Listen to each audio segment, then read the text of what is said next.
like the bigger the goal, the easier it is to scale.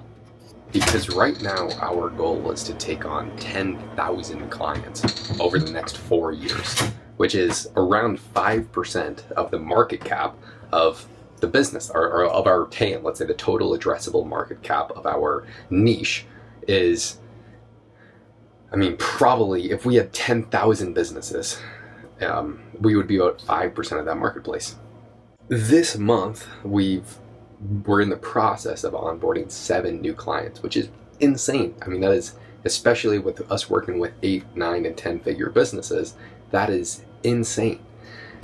We're hiring a ton of people, and I thought that I would feel some sort of happiness from this, and I would be like very grateful and joyful, and I am very grateful. But I'm honestly more stressed than ever and have more pressure on myself because I feel like we should be, to be on track to hit these numbers, we have to do 200 businesses onboarded per month. And I know it's a slow ramp up. I think that it's going to be like this month was 7, next month will probably be less than 7.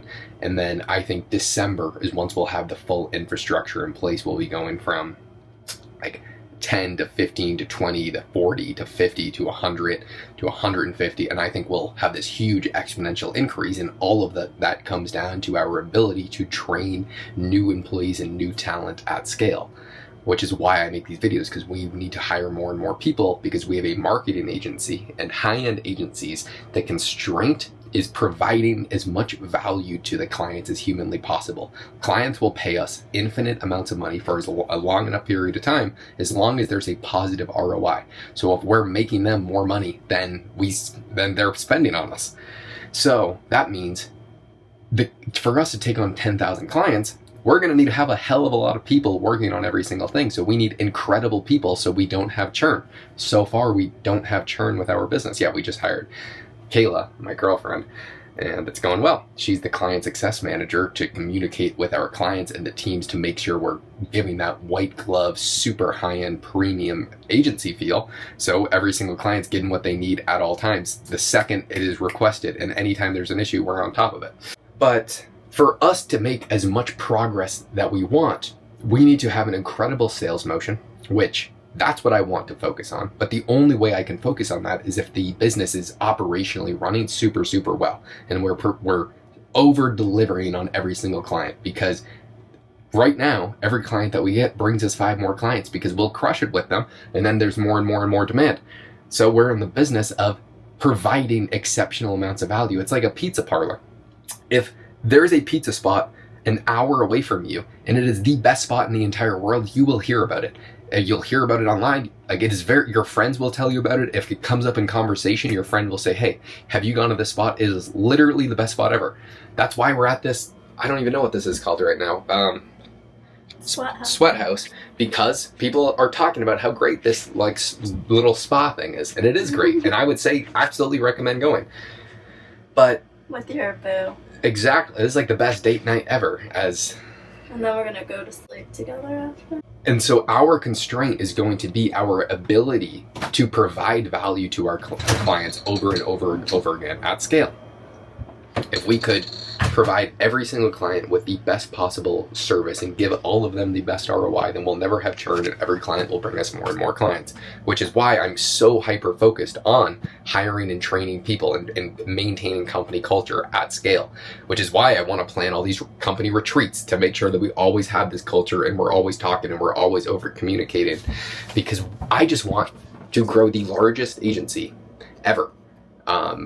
If we have 10,000 clients, we will be doing multi-billions of dollars per year from just our current service. And so obviously that is an ambitious goal, but exactly, that is very ambitious. So us taking on, let's say, 7 clients that are paying us 5 figures per month seems very small in comparison, where most people, their goal would be to have a business that is doing a few $1 million per year. But if that is your goal, that is the constraint that you are going to hit.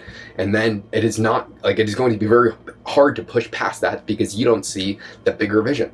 Whereas I see the hyper vision, and 10,000 clients is literally just the start of where we want to go.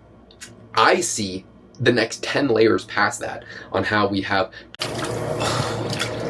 So going back to it, when the size of your goals are astronomically large, it's a lot easier to accomplish bigger and bigger things, because hitting your goals is just performing to your expectations. So having super high expectations of yourself and the people around you, there are its pros and cons. But to accomplish exceptional things, you need to be exceptional and you need to do things exceptionally well. And the way to do that is by having very high standards and not letting things slip beneath the cracks. Once one thing starts to slip, a lot of things do.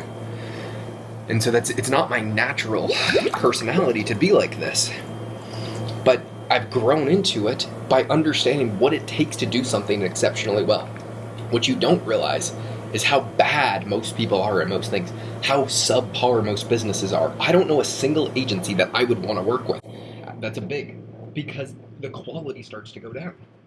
And that happens a lot. And that's why you have to know the constraint of your business. And it is always going to be quality for agencies. When you're just starting out, it is very hard to get clients, I get it. But once you're established and once you're at a very, very decent size, you have to be exceptionally good at all times. So you are not churning out. So you're always getting more and you're always getting more referrals. And then having consistent acquisition channels. And so we haven't even started doing any paid outreach. So far, 100% of our business has been with zero cost to acquire customers.